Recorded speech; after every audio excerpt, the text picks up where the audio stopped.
কিছু মানুষ আমার ব্যর্থতা দেখার জন্য অপেক্ষা করতেছে, আর তাদেরকে আজীবন অপেক্ষায় রাখাই হলো আমার সফলতা।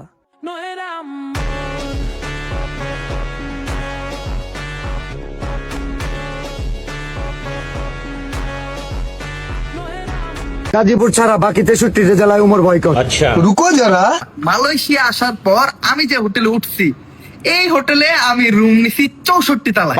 মানে 63 তালা পর্যন্ত আমি চাইলে কিন্তু নিতে পারতাম, কিন্তু 63 জিনিসটাই আমার জীবন থেকে বয়কট হয়ে গেছে। এর লেগে আমি 64 তালায় রুম না নিছি।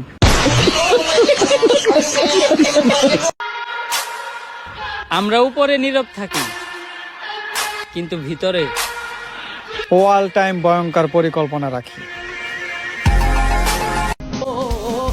যারে তুমি বিশ্বাস কইরা বুকে দিলাই খাই, নিজে না খাইয়া তুমি